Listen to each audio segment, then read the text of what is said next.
Salut à tous, Freuplen TV, ce soir nous sommes en live sur Twitch, on sera en replay demain sur YouTube et on est bien sûr en continu sur Discord et on est avec Nocif que j'ai honteusement oublié de saluer la semaine passée tant on avait à dire Nocif. Eh bien cette semaine je ne t'oublie pas, salut Nocif. Bonsoir Northborg, comment vas-tu? Je vais bien, Nocif. Tu as, Hmm, est-ce que tu as, est-ce que tu as vu l'actualité de cette semaine, Nocif? Bah, j'ai cherché, Mais moi j'ai aussi. cherché, On a et je n'ai cherché pas vu. et on a essayé de vous tirer un petit peu le peu d'informations que la semaine nous a donné. Donc en gros, au menu de ce soir, on va avoir des news en vrac, un medley de news en vrac. Et avant de commencer cet épisode, comme d'habitude, toutes les opinions exprimées dans notre live sont uniquement les nôtres et ne représentent pas celles de Blend. On ne vous fournit pas de conseils en investissement. Euh, Nocif, est-ce que on commence ce micro-live? À mon avis, il va être court, hein. On a fait 1h40 la semaine passée. Là, aujourd'hui, si on fait 15 minutes, je crois qu'on s'en tire bien. On y va? On se met dans les news en vrac? Allez, let's go. Let's go. Alors, qu'est-ce qu'on a remarqué cette semaine? Alors déjà, cette semaine, on a eu la première vague du FIFA Fanscore Challenge qui a eu lieu. Donc là, je vous ai mis un petit post avec les résultats pour que vous puissiez regarder au moins le top 30 des joueurs, mais tout est sur le site, donc n'hésitez pas à aller jeter un petit coup d'œil. Bien joué à eux en tout cas. Et pour ceux qui désireraient tenter l'expérience, la deuxième semaine a commencé le 27 juillet, donc la deuxième semaine de compétition. Ça a commencé le 27 juillet et ça se terminera demain à 18h heure française. Donc vous avez encore jusqu'à demain 18h pour acheter des legit et pour arriver à vous classer et éventuellement gagner 150 000 OPEX et 0,25 Spark comme le premier, qui a également gagné un map asset en or et un voucher sur le store de la FIFA. Donc c'est pas mal quand même tout ça. On en a parlé la semaine passée. Moi je trouve que ce sont des beaux prix quand même. Est-ce qu'on on en sait un peu plus sur les vouchers? Non, Quel type de... Est-ce que c'est des crédits? Est-ce que c'est... non, mais je suis sur le coup à vrai dire parce que je connais une des personnes qui en a gagné un et je suis en train de discuter. Oh, Donc, nice! je vous tiendrai au courant. Donc, voilà.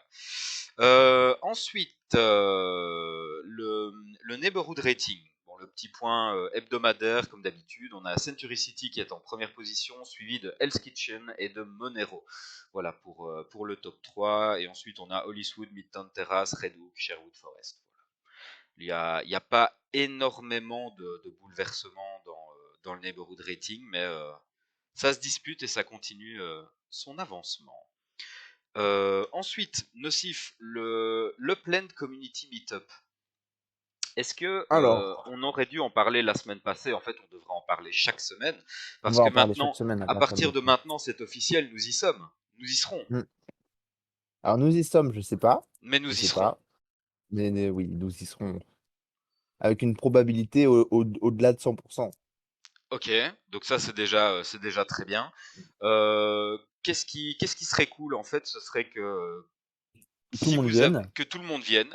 Si vous avez un petit créneau à ce moment-là, c'est le 9 septembre, ça se passe à Amsterdam, donc profitez-en, offrez un petit week-end à madame, venez faire un petit tour à Amsterdam, faites-vous un petit week-end de visite et éclipsez-vous pendant 2-3 heures le 9 septembre pour venir nous voir au Community Meetup. Je pense que ça va être très chouette et ce serait vraiment sympa pour le premier meet-up d'Amsterdam d'être là en masse et de montrer que on est là. Les voisins sont venus et ont fait le déplacement. Ouais, les frouzes en Hollande, quoi. Et c'est toi qui le dis, c'est même pas moi. Je n'oserais pas. Mais je peux me permettre, je Toi, peux me tu peux te permettre. permettre. Toi, tu peux te permettre. Moi, je me permettrai quand on ne sera plus en live. Ensuite, rien à voir avec le community meetup, mais nous avons des arrivées de DevShop dans Upland. On a Uplandia, ce projet, ce jeu qui se déroule sur Discord, dont on vous avait déjà parlé il y a 3 semaines, un mois peut-être, je ne sais plus exactement. On vous avait fait un petit point là-dessus. Ils ont un dev shop, donc ça y est, ils se sont implantés à Los Angeles. Alors, Nocif, Au-delà du fait que c'est bien entendu cool de voir de nouveaux dev shops arriver et de voir que ça prend de l'attraction, c'est encore à Los Angeles. Et oui, et oui, je pense qu'on a misé sur le mauvais cheval. Moi, je suis en Non, train de tout vendre pour réinvestir à Los Angeles. mhm. Non, par contre, la question que je me pose, c'est on a vraiment vu que Non, mais il y a une belle traction sur Los Angeles Upland, quand même. exact, ouais. Je pense que ouais, c'est propice avec beaucoup de terrains à minter. Je pense que c'est aussi Upland qui est un site potentiellement parce que c'est vrai qu'il y a beaucoup à minter encore. Je pense que stratégiquement, c'est intéressant aussi pour Upland. Mhm, Et je me demandais parce que Upland Kingdom a vraiment drivé le prix des grosses parcelles en UP2 vers le haut. mhm, On a vu vraiment depuis que ça a été lancé, pas une envolée des prix non plus, mais on a vraiment vu les prix augmenter, surtout la supply diminuer. mhm.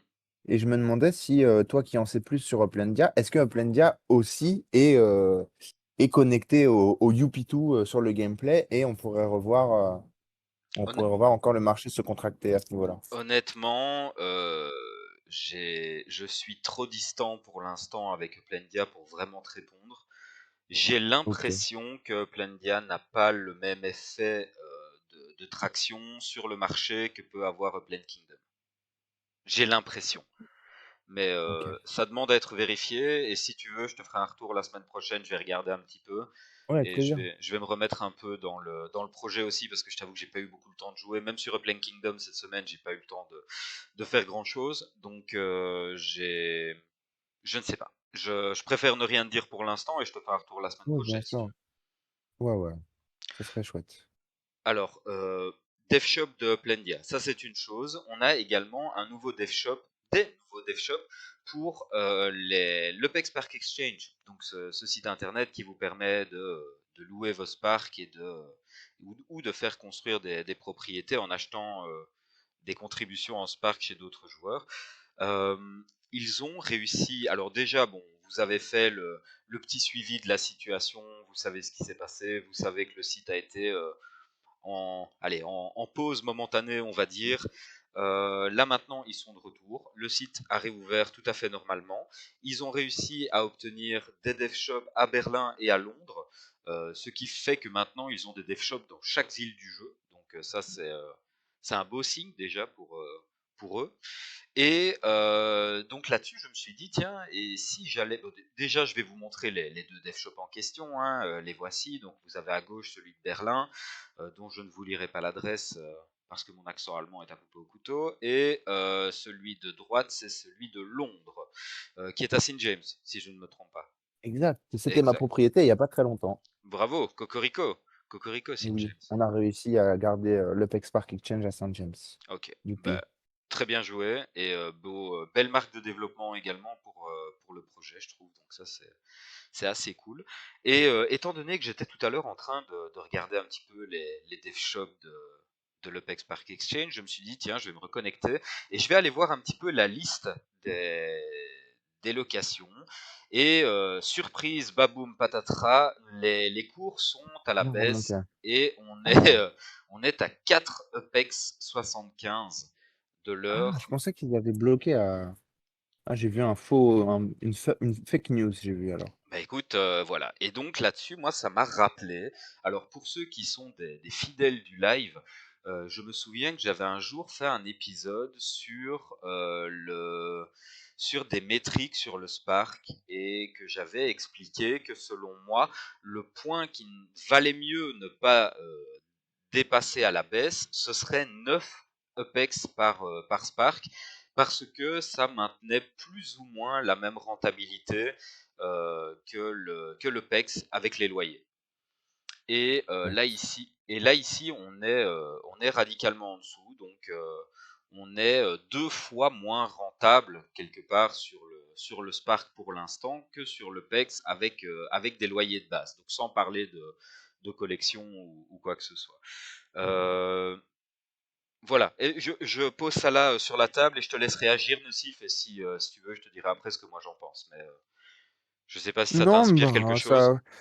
ça parle de soi-même, hein, voilà, ils ont essayé de modifier un petit peu le marché. Donc, si je me trompe pas, j'ai vu une annonce qui disait que bah, à la réouverture, je pense, les prix étaient remontés jusqu'à 24 Spark. Mais voilà, J'ai apparemment, pas vu ça, mais je crois que ça a dû être vraiment très court. Ça a dû être très court et le marché, voilà, le marché est plus fort que tout. C'est-à-dire quand on est sur un open market et qu'on laisse les prix libres, bah, le marché répond. Et vous avez sous les yeux l'état du marché Mhm. aujourd'hui du Spark.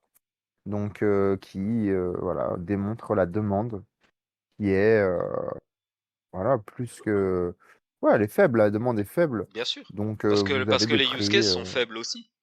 Exactement, mais rien d'incroyable, rien de nouveau au final. C'est pas pour rien que ça fait depuis plusieurs mois que, bon, ça fait depuis de plusieurs longs mois que le PEX est autour des 5 PEX, le Spark est autour des 5 PEX, et c'est vrai que c'était pas, voilà, ça n'a fait que descendre, et voilà, c'est normal. Bon, je pense qu'on bottom autour des 4 parce que je pense que personne n'a vraiment envie de louer ses Spark en deçà. Mhm. Donc, je pense qu'ils préfèrent potentiellement construire pour eux en deçà de ce prix-là. Donc voilà, je Pour pense qu'on est donner, sur une sorte de bottom. Pour donner un peu de perspective, si vous avez un Spark que vous louez à 4,75 comme ça pendant un an, sans qu'il y ait d'interruption, donc vraiment dès qu'il redevient disponible, boum, vous rentrez sur une autre construction pendant un an, ça vous fait, allez, à la louche, un gros 40 000 EPEX. Donc Ouais. ça, c'est délicat par rapport au niveau de prix que certains ont connu, mais rien n'est éternel, surtout pas sur les marchés. Exactement. Après, moi, je vais parler pour moi. J'ai un certain, donc, une certaine quantité de Spark. Et c'est vrai que pour l'instant, ils me sont d'une utilité, on va dire, voilà, un petit peu, on va dire précaire, puisque je stack beaucoup pour aider le développement de Red Hook. En revanche, dès que les factories seront disponibles, j'aurai besoin de mes Spark pour stacker sur cette factory qui ne sera pas sujette on pourrait appeler ça le sub stacking de Spark, c'est-à-dire que vous ne pouvez pas m'aider dans ma factory à ajouter des Spark. Ça va arriver plus loin dans le développement. Donc là, par exemple, moi, qui avant pourrais louer mes Sparks sur le marché. Déjà, à partir de ce moment-là, je vais les retirer du marché dans tous les cas pour les mettre sur ma factory. Alors donc, c'est pas énorme puisque on va pouvoir avoir qu'une seule factory par joueur pour l'instant, si je me trompe pas, en tout cas par entreprise, Mhm. par Metaventure. Donc on va culminer à 25 Sparks. Donc ça va pas draguer toute la supply. En revanche, je pense que on pourrait y voir quand vraiment voilà, les factories vont se démocratiser, on pourrait voir déjà une petite contraction au niveau du Spark. J'attends de voir si le phénomène se produit ou pas. Alors, il y a deux questions dans le chat. Alors, la première question, oui, les prix qui sont mentionnés là, donc les 4,75, ce sont bien des EPEX par Spark par heure. Donc, un Spark déposé pendant une heure vous ramène 4,75. Ça, c'est la première clarification. Et la deuxième clarification, je ne sais pas vraiment si c'est une question, ça aussi, mais en tout cas, c'est un commentaire que j'ai envie de relever parce que je le trouve intéressant et je ne suis pas d'accord avec lui. C'est une baisse des loyers, entre guillemets, donc une baisse des earnings pourrait équilibrer la situation en faveur du Spark. Je suis pas sûr que le Spark et le PEX doivent être équilibrés. Je pense que le PEX a trouvé son use case final déjà maintenant. Le Spark, pas encore tout à fait. Donc pour moi, tant que le use case n'est pas encore directement euh, défini, le Spark a encore la possibilité de revenir. Et de deux, je suis pas sûr que les deux doivent vraiment s'équivaloir en termes de rendement. Par contre, je pense que le marché va pallier à ça naturellement. Parce que pour l'instant, qu'est-ce qui se passe? À mes yeux, en tout cas, et je le rappelle, ce n'est en rien un conseil en investissement, mais le fait que les prix du Spark se soient écroulés comme ça, pour moi, c'est une ouverture énorme pour que des gens puissent lancer des projets de construction. Et il y en a encore. Par exemple, quand je regarde bêtement moi, j'ai relativement peu de construction par rapport au nombre de propriétés que j'ai. Et honnêtement, je me pose de plus en plus la question de me dire, tiens, à 4,75, est-ce que je rentrerai pas et est-ce que je ne mettrai pas une petite partie de mes earnings dédiée à la construction et que et que ça me revienne finalement à un prix très acceptable. Donc, je pense que l'équilibrage, s'il doit y en avoir un, va se faire via le marché et certainement pas par intervention. Et je vais m'en arrêter là. Nocif, t'es d'accord avec ça ou tu vois ça Alors, autrement? moi, je vois l'inverse en fait. Mhm. Pour moi, une baisse des loyers pourrait ne pas équilibrer la situation, mais faire descendre encore plus le prix. Parce que quel serait le phénomène? C'est-à-dire que pour beaucoup, les loyers, c'est un bonus. Donc, c'est-à-dire que c'est de la liquidité qui va être un petit peu moins difficile de sortir de sa poche.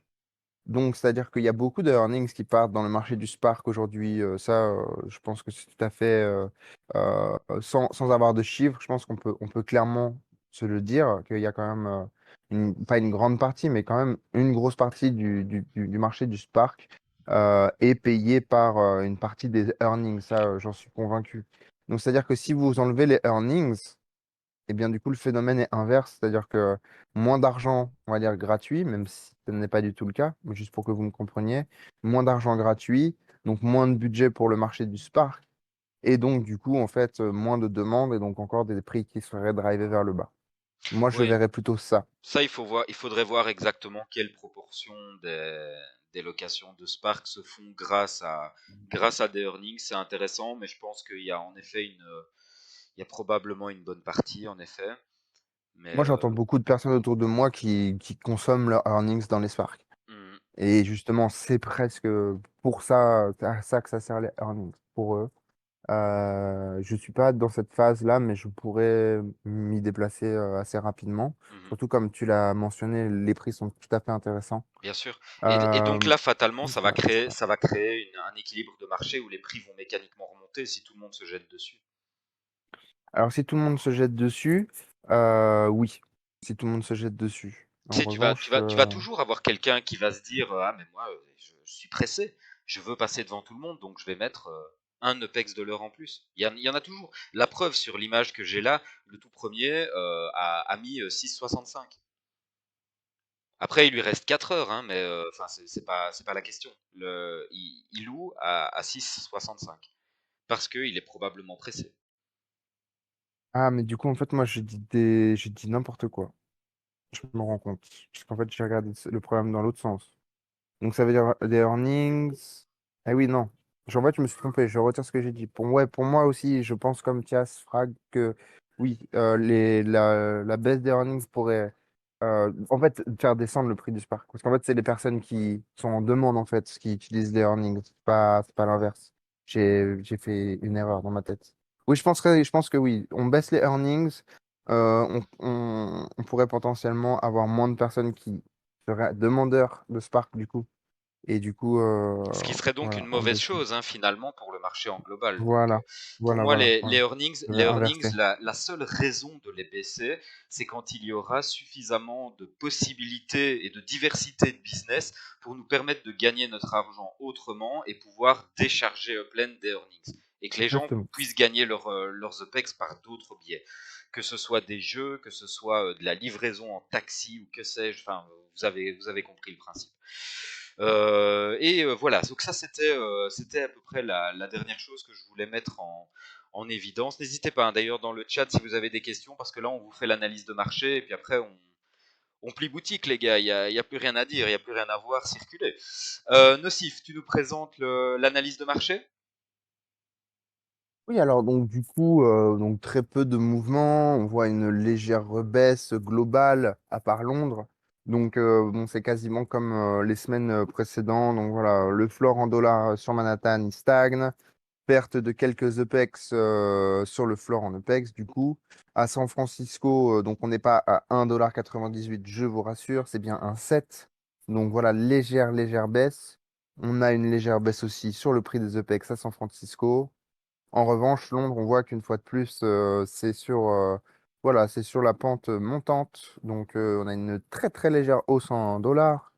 Et on a quelques EPEX en plus sur le prix en EPEX pour Londres cette semaine. Donc voilà, Londres, marché solide. Londres, marché solide, exactement. Donc, très peu de supply, donc faites attention. C'est aussi Alors, un piège. maintenant pour les plus grosses transactions, Alors, du coup, j'attends juste que ça charge. Encore, voilà. Alors, du coup, pour les plus grosses transactions. Alors, du coup, bon, on a globalement, je crois bien, donc des prix globalement un peu plus hauts que la semaine passée. Donc voilà, on a un saut, donc cette collection orange de Manhattan qui part à 453 $. Bon, pour un 121 UP2, si on revient à oui, une petite année en arrière, voilà, c'était le prix de 20 UP2, hein, donc on voit bien que le marché, il y a de la liquidité dans le marché, mais c'est pas non plus de la folie, hein, donc on a voilà un 121 UP2 qui part à 435 $. On a donc voilà, une propriété qui est, on va dire, normale, qui reste quand même dans le Flatiron District, qui est un district assez petit à Manhattan. Donc on a un 184 UP2 qui part à 500 000 UPEX, donc voilà, c'est un prix raisonnable, on va dire. Ensuite, à San Francisco, donc on a un terminal qui part à 1100 $. Donc voilà, en somme toute, ce n'est pas un prix incroyable, hein, c'est un x2 donc, sur le prix de Mint. Donc je ne sais pas si vous êtes au courant, mais pourquoi on voit cette transaction? Parce qu'il y a eu de la supply qui a été ajoutée donc, au terminal de San Francisco avec l'event donc, de la semaine passée, qui était pour la FIFA ou quelque chose comme ça. Donc voilà, des nouveaux acquéreurs de terminaux et certains qui voulaient flipper ça. Donc voilà, ça bottom à 1100 $ pour San Francisco. C'est très très très très peu, hein. Avant, la supply était complètement bloquée à plus tout était à plus de 10 000 $, hein, si je ne me trompe pas. Donc voilà, mais ça va se stabiliser vu que les propriétés changent de main. Et on tombe potentiellement sur des holders, donc ça va se rééquilibrer. On a un 150 000 UPEX qui est parti donc sur cette collection. Donc c'est une collection limitée de San Francisco, donc Height Asbury, donc 57 UP2 qui partent à 150 000 UPEX. Et pour finir, nous avons Londres, donc à Saint James, on a une propriété qui est partie à 949 $ pour 80 UP2. Et on a un Piccadilly qui est parti à 1700, 1 700 000, 704 991 UPEX, donc un 34 UP2 à Piccadilly. Et pour la petite anecdote, donc ça c'est un Piccadilly qui se trouve à West End, donc avec un markup assez faible. On est sur un markup type 160%, quelque chose comme ça. En revanche, on remarque que cette semaine, donc c'est la transaction juste en dessous, donc qui n'est pas affiché là, mais on va dire dans le, voilà, dans la semaine, c'est la transaction qui est en dessous. Donc on a quand même un Piccadilly qui part à 1 million de pex. En revanche, c'est un Piccadilly côté Saint James, donc qui a été minté au prix, donc vraiment au prix bas, sans le reveal de collection. Donc c'est une propriété qui a dû être mintée autour des 100 000 pex et qui est quand même partie à 1 million de pex. Donc ça, c'est une transaction intéressante, je trouve, par rapport à tout ça. Mhm. Mais On voit qu'il y écoute, a de la demande et sur on voit qu'il y a de la ce demande, coin-là. ouais, ouais, ouais, tout à fait, tout à fait, tout à fait. Sinon, pour juste avant de clôturer cet épisode, alors je vois que Tiasfrag nous a posé une question, mais juste avant, il y a un tool dont on a déjà parlé, je pense, la semaine passée ou il y a 2 semaines maintenant, je perds complètement le. Il y a 2 semaines, je Je pense. pense que c'était il y a 2 semaines, c'est Tools for Upland. Tools pour Upland, je ne sais plus. Non, c'est Tools for Upland, oui, c'est ça. N'hésitez pas, donc Android ou iOS, allez jeter un petit coup d'œil sur votre C'est pas appareil. Upland Tools. Non, non, c'est Tools for Upland, je crois. Attends, je vais vérifier. Vérifions. Je vais vérifier sur mon appareil à sabre laser.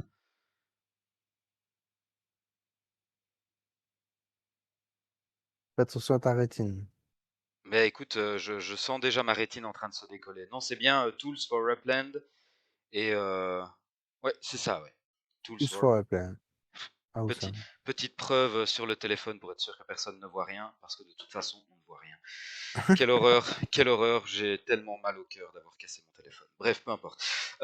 Donc Tools for Upland, en tout cas, bravo Complète. à lui parce que annoncé officiellement par Upland, repris, publié par Upland directement, donc belle performance. C'est quelqu'un de la communauté, donc Cocorico, bravo à lui. Et n'hésitez pas, allez tous checker ça. Et je pense que tout le monde peut vraiment tirer un intérêt à avoir cette application. ne serait-ce que pour les déplacements, pour savoir exactement par où C'est passer, très trajet le plus utile. court, etc. Très très utile, vraiment. Donc allez jeter un petit coup d'œil, bonne petite application. Pour terminer, la question de Tiasfrag. Alors Tiasfrag me demandait tout à l'heure si on pouvait expliquer comment tirer profit ou non, entre parenthèses, des achats en USD versus les achats en EPEX. Alors, je lui ai demandé de préciser un peu sa question pour voir ce qu'il entendait par tirer profit, s'il entendait tirer profit en USD ou en EPEX, parce que pour moi la réponse est vraiment pas très simple. Est-ce que tu as déjà une réponse qui te vient en tête de base, Nocif? Oui, alors moi je pense que donc il parle d'arbitrage. Je pense qu'il cherche à savoir où sont les meilleurs ratios UPEX dollar et dollar UPEX pour, voilà, pour tirer profit un maximum du marché. Mais ça finalement, c'est du calcul par Upexland ou par n'importe quelle base de données qui vous permet de récupérer les données sur les propriétés. Je suis pas sûr qu'on puisse vraiment expliquer comment tirer profit. Ça équivaudrait à donner une stratégie On pourrait universelle. faire une masterclass à peu près à peut-être 4 ou 5 000 euros l'heure, par exemple. Ouais, disons au moins 4000, comme ça je peux me racheter un nouveau téléphone. Euh, non, mais je pense que c'est difficile parce que ça équivaut à donner une stratégie un peu clé en main.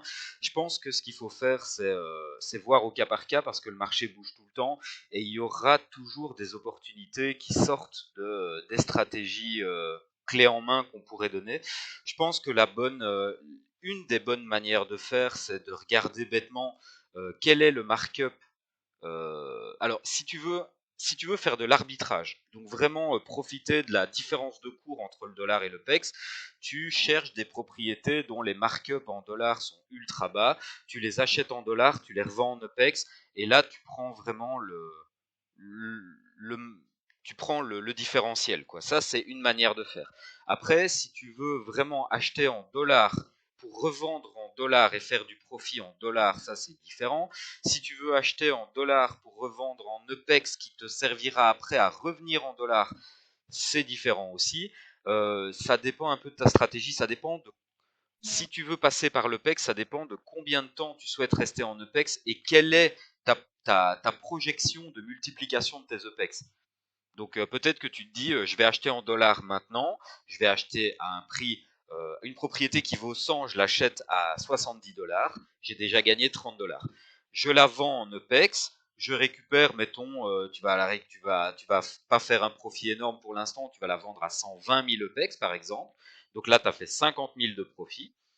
Tes 120 000 EPEX, tu pourrais te dire, je vais maintenant les garder dans le jeu pendant quelques mois, faire quelques sorties de ville, flipper un petit peu, transformer ces 120 000 EPEX en 250, 300, 600, 900, ça dépendra des opportunités que tu arrives à saisir, et après repasser en dollars. Et là, après, tu vois les différentiels, mais c'est terriblement compliqué de donner une stratégie clé en main pour ça. Il faut simplement regarder, à mon sens, hein, il faut simplement regarder les markups sur un site comme UpExLend, regarder les markups en dollars et en UPEX, les comparer, essayer de trouver des endroits où il y a des spreads qui sont assez, enfin des écarts qui sont assez intéressants, des choses qui sont vendables aussi, parce que ce qui se vend à très bas prix en dollars n'est pas forcément vendable à un bon prix en EPEX. Donc voilà, ça, il faut essayer d'identifier des quartiers porteurs et des quartiers où les marchés se portent plus ou moins bien. Ça se fait également avec UpExLend en regardant un peu les floor price et en comparant un peu tout ça. Enfin, voilà, je ne sais pas exactement ce que je peux dire d'autre pour tout ça, parce que j'ai pas envie d'être dans le conseil financier et en même temps, je pense que enfin, ce que j'ai donné, c'est des conseils de bon sens, je sais pas. Nocif, tu vois autre chose? Alors moi déjà, dans ce montage financier, déjà je m'en détache. Je n'ai rien à voir avec ça, premièrement. Non, c'est pour rigoler. Je voudrais lancer la sonnette d'alarme. Faites attention à tous ceux qui seraient intéressés par donc ce montage financier, qui peut être très lucratif avec énormément de travail ou tous des outils d'automatisation. Faites attention à quand vous vous attaquez à un marché, c'est donc tout à fait donc le but, hein, de trouver donc des markups qui sont décorrélés, comme Norse l'a dit. En revanche, faites extrêmement attention à la liquidité, puisque vous pouvez en fait tomber sur des zones où vous avez l'impression qu'il y a un arbitrage monstrueux à faire. Or, il n'y a pas de liquidité, que ce soit en EPEX ou en dollars. Donc en fait, Et vous donc, avez et, donc et les stats présentées alors deviennent trompeuses parce que t'as bah, en très fait, peu de c'est vendeurs pas et un reflet du marché, en fait. Vous avez juste des chiffres qui ne reflètent rien parce que le marché est tellement peu liquide qu'au final, quelqu'un peut mettre un floor à 800 000 EPEX et en fin de compte, juste très peu de gens en veulent. Donc en fait, il n'y a pas de demande en deçà. Il y a aussi des personnes qui potentiellement estiment leurs biens à un tel prix et ne veulent pas descendre. Donc en fait, vous avez une sorte de gap monstrueux qui se crée. Mais en fait, en termes de profit, il n'existe en rien vu qu'il n'y a pas de demande, etc. Donc en fait, avec cette stratégie-là, en fait, avec une petite erreur de calcul, vous pouvez bloquer énormément de fonds. Et sans oublier que si vous attaquez donc, vraiment à la même zone, en fait, et qui est vraiment, c'est redondant, comme vraiment c'est une activité que vous faites sur la plaine, donc on va dire une grande part de votre activité. Vous allez arriver avec énormément de liquidité aussi sur ces marchés et saturer la liquidité. Et donc forcément, et c'est pour ça qu'on appelle ça de l'arbitrage, c'est qu'en fin de compte, bah, vous, en apportant cette liquidité pour rattraper les prix décorrélés en EPEX dollars, vous allez apporter de la liquidité, vous allez faire descendre les prix en dollars si vous vendez en EPEX au final, et faire monter les prix en EPEX. Ou l'inverse. Mais vous avez compris, c'est-à-dire que vous aussi, vous êtes le propre consommable de votre montage financier. Donc faites très attention à tout ça parce que ça peut être très lucratif, bien fait, mais il y a énormément de pièges. Donc et si vous il attaquez à faut ça, surtout avoir attention. un très bon timing du marché parce que là pour l'instant c'est terriblement compliqué de se lancer, et y compris moi hein, d'ailleurs. Hein, moi, ça fait longtemps que je suis là. J'ai quand même vu deux trois trucs arriver dans le marché des cryptos depuis 2016. Et pleine, moi, ça me paraît pas trop délirant ce que je vois, même la chute, même ce bear market dont on parle souvent. Mais même maintenant, même moi, je suis un peu tiède à me lancer dans des stratégies comme ça parce qu'au final, on sait pas où ça va, on sait pas combien de temps ça va durer. Alors, ça peut très bien se retourner demain et avoir un gros afflux de joueurs et des bonnes métriques qui reviennent, mais ça peut aussi durer pendant des mois et on peut se retrouver bloqué pendant des mois comme ça en ayant acheté un truc qui finira par être la bête propriété de notre wallet, quoi, où on se dit mais pourquoi j'ai acheté ce truc, pourquoi là maintenant je suis bloqué et là il faudrait que je vende, et si je veux vendre maintenant je dois accepter de perdre, et si je perds je rogne complètement tout le bénéfice que j'avais fait, et on se retrouve dans ce genre de schéma un peu négatif. Donc mettez-vous dans des plans dont vous maîtrisez un maximum les aléas. Après, on maîtrise jamais tous les aléas, mais essayez de vous mettre dans des plans dont vous maîtrisez une bonne partie des aléas, ou en tout cas, quand il y a des aléas, vous savez les relativiser et vous savez vous dire, bon, ok, ça arrive maintenant, mais je sais qu'après, il y a de fortes chances que ça se passe comme ça, que ça évolue mieux, etc. Donc, pensez un peu à tout ça et voilà. Et contacter un fiscaliste. Et contactez un fiscaliste. Et trouvez-vous un Pablo Escobar. Exactement. Voilà. Et enterrez Et des caisses de pex dans votre jardin. petit tips, le passeport Singapour. C'est le plus puissant du monde depuis le mois passé, il paraît. Donc voilà. Ça, avant tout, il vous faut un passeport de Singapour si vous voulez faire du bon business. Mais ouais, Voilà. Je pose ça là, vous en faites ce que vous voulez. Et voilà. un Vous pourrez passeport pas dire qu'on vous divin. l'a pas dit. C'est un passeport divin, le passeport de Singapour. Ah oui, c'est Monsieur Gapour. Oui, monsieur Gapour. Voilà, mais écoute, sur cette blague absolument pathétique, disons-le Fantastique. franchement, on va clôturer l'épisode, à moins que quelqu'un ait encore une question. Alors attends, je jette un petit coup d'œil. Euh, Ben voilà, on a Rascar qui nous disait exactement ça, hein, qui nous disait parfois il faut attendre longtemps. Ouais, le prix du temps, ça c'est absolument terrible. C'est quand on se retrouve Non, bloqué dans un investissement qui n'avance pas et qui fait que. je pense que je peux dire ça. Ça fait sens. Ça va résonner dans l'esprit de nos téléspectateurs, je l'espère. Alors, donc, les marchés financiers sont un système qui permet de faire passer l'argent de l'impatient au patient. Voilà, ce n'est pas moi qui l'ai inventé, c'est une phrase de Warren Buffett, qui est potentiellement Ça ne peut donc un être des que plus vrai. grands, un des plus grands pontes, n'est-ce pas, de la finance. Mhm. Donc voilà, vous en faites ce que vous voulez. Moi, je pense que cette phrase, elle a énormément de sens. Quand on est pris à la gorge on ne peut pas vendre au moment opportun, donc on liquide. Et c'est comme ça que les market makers, qui sont beaucoup plus gros que vous derrière, récupèrent votre liquidité parce que eux ont la patience et peuvent acheter quand il faut acheter et vendre quand il faut vendre. Or, Et, quelqu'un qui a des fonds limités est brinque-ballé par le marché et n'a pas le temps en sa faveur. Faites attention à vous. et je vais vous dire un dernier truc aussi. Ce que j'ai bien constaté moi dans Upland, c'est que on fait pas toujours les profits qu'on fait ne viennent pas toujours de là où on les attendait.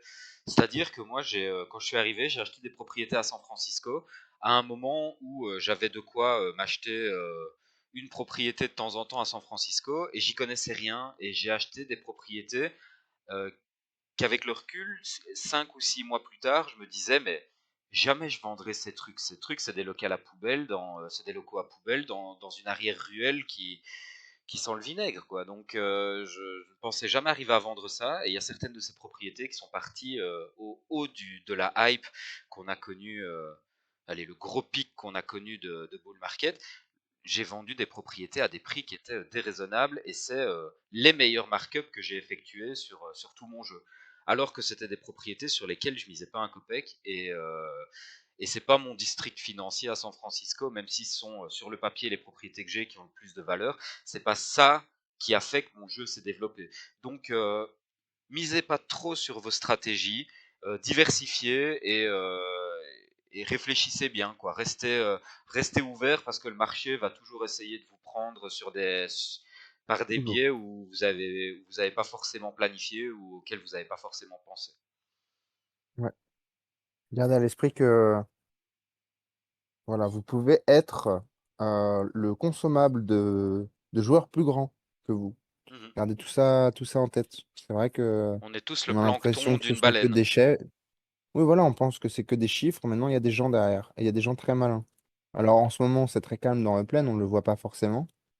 Mais dans un avenir potentiel, quand les choses vont commencer à bouger, il faudra faire attention sur tout ce que vous avez appris parce que ça va devenir beaucoup plus rude et en faisant de fausses manipulations, vous pourriez vous retrouver dans des situations délicates. Donc, faites bien attention. Il y a toujours plus gros que vous, plus intelligent, plus organisé, plus structuré. Voilà. Exact, exact.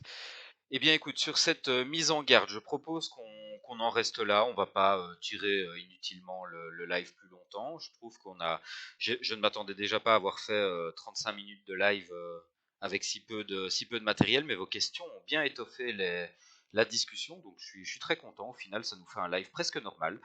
Nocif, je te dis à la semaine prochaine, Oui, exactement. En forme. en forme, comme d'habitude, et on vous dit à tous à mercredi prochain. Évidemment, live plus court, mais il n'y a aucune raison qu'il se termine autrement que les autres. Je passe en mode métaverse. Moi Nocif, aussi. je sais que tu y es également. I am, I am. I am. Et à mercredi prochain à tous. Bonne semaine. Bonne semaine, ciao les gars. Ciao, ciao.